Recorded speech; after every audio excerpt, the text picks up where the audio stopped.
Shameless Season 3 episode review video. Before I get to that, though, pretty important if you aren't caught up to the point where I am.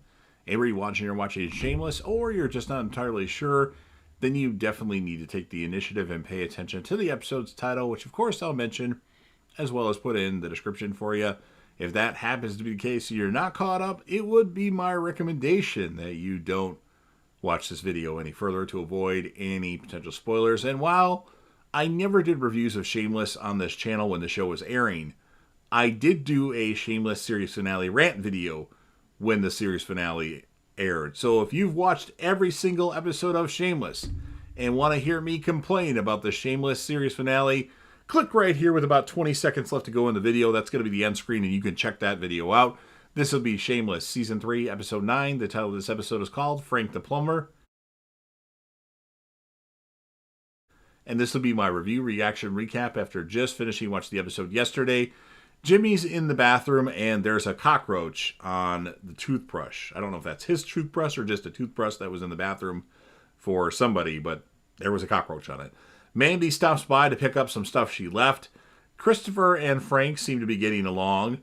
Christopher actually gets offended that Frank says queer. Frank wants to get domestic partnership rights with Christopher since he cooks all of his meals, pays for all of his expenses, and whatnot. Lips finds out that Mandy applied for a bunch of schools for him. Fiona borrows a business suit of sorts from V. Debbie stops over to Sheila's to drop Liam off, as she was going to watch Liam today. And Lip yells at Mandy. Mandy tells Ian that Mickey got someone knocked up. Debbie tries to comfort Sheila. She's just laying on the couch, really sad over what happened with Jaime and the fact that Karen's the one that made that happen, but she thought Karen had changed. Karen is still the same old evil bitch. Fiona goes to her temp job. Frank tries to get domestic partnership privileges or rights. Fiona's trainer says stick to the script, as she kind of went off the script, but had a really good, positive, memorable customer experience over the phone with the customer when she went off the script. And then Fiona, at work, actually looks up circumcised penises when V called her.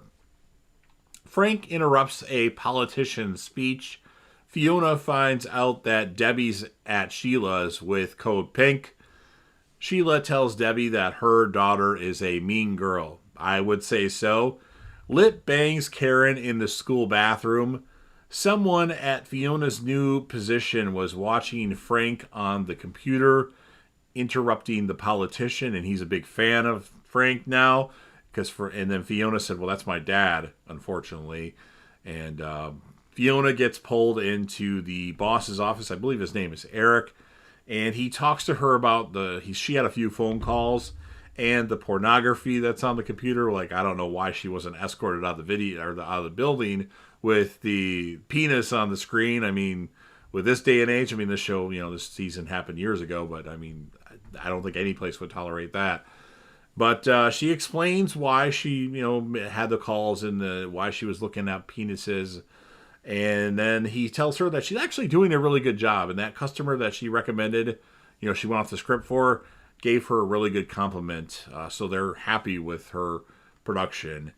Jimmy only got a $218 check because of all the free refills to his boyfriend of sorts, even though it's not his boyfriend, his caretaker of sorts, even though it's not his caretaker. An MIT alumni rep was waiting for Lip at the Gallagher house. Lip declines the interview, and he tells Lip it's not like he would have gotten in anyway. And Lip says, let me grab a pen. Christopher is upset that Frank told the world that he's gay. Christopher's mom calls him and bugs him about being gay, and he had just finally convinced her that he wasn't. I'm not sure if he is or not. I don't think he is. Frank goes to the alibi, and then Kermit and Tommy make fun of Frank for being gay at the alibi. Lip writes an essay I guess it wasn't really much of an essay, but writes a paragraph or so for the MIT guy. And Lip tells the MIT guy he doesn't want to sit in a classroom and listen to a lecture. He wants to be hands-on. Jimmy actually gets robbed at a gunpoint by a child at an ATM machine, And Beto says, let's go out for a drink. And Frank actually gets called a faggot by an actual gay person. He's just messing with him and says, come on in and I'll buy you a drink. So Frank thinks about it and eventually accepts it after like 10 seconds. Mandy yells at Lip and says he might even want to say thank you because of all the stuff that she's done for him, even though he doesn't really appreciate it. But by saying that and by like making Lip see the light, Lip actually bangs Mandy while repeating, saying thank you, thank you, thank you. Mandy says no one's ever as good to her. No one's ever been as good to her as Lip has been. And she wanted him to take her to Boston with him, but she realized that he probably wouldn't. And then Ian confronts Mickey about getting married, and Mickey roughs up Ian pretty bad. Lip goes to Karen's and says he's seen Mandy as she's good for him, and Karen, you are not. Sheila and Debbie have a little heart-to-heart discussion. Karen calls Mandy about the Lip situation and says she'll do whatever it takes to get him back, pretty much. Frank's singing at the gay club and seems to be enjoying himself, thinking about how this could all benefit him. And then Frank actually gets a blowjob from a trans person in the bathroom. And then the gay people actually brought over a lot of chocolate for Frank at the Gallagher household. Sheila goes into Karen's room and apologizes for being crazy while she was growing up. And then Karen seems a little happy by that and like understanding. And she seems different and says, oh, I got a text from Lip to meet him, wants her to meet him at the park. And then, bam! Karen is fucked up by a car. And I've seen this before, but that startled the shit out of me when it happened again. That's 2 things in a row. I watched Mean Girls like a week ago, and there's a part of Mean Girls, not as bad as Shameless, but where something like that happens that kind of startled me. But this really startled me, even though I knew it was going to happen. Made me jump, that's for sure. Christopher and Mom are kicking Frank out, putting his stuff through the window. And we find out that it was Mandy that smashed Karen with the car. And she was cleaning the blood off, and Mickey was giving her a few tips of what to do. I don't think he knew that she actually ran Karen over for the most part. And then Frank is going to be the face of the gay rights movement. And we have a mid-credits scene of V and Kev and doing some nurse-patient role-play stuff to end the episode. So pretty good episode of Shameless. I really enjoyed watching this. I know it gets bad at some point, but it's really entertaining right now. My score is going to be 8.9 out of 10.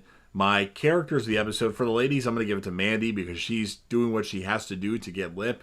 And for the guys, I'm going to give it to Frank. And I do like the Christopher character. He seemed funny in a weird, odd way. So you've heard what I have to say. Now it's your turn. If you're a fan of Shameless and want to help me out with the YouTube algorithm, please consider Hulk smashing the like button. I'll wait. Share the video. Put this video on any one of your social media platforms if you deem it shareable. Sound off in the comment section about what your thoughts are on this episode. What would you score the episode? And whom would be your male and female characters of the episode? Remember to click right here to see my Shameless series finale rant video and leave a like and a comment on that. And then last but certainly not least, don't forget to hit that sub button, subscribe to the channel, join the team, share your damn support, and be a part of something special. And JDev will return.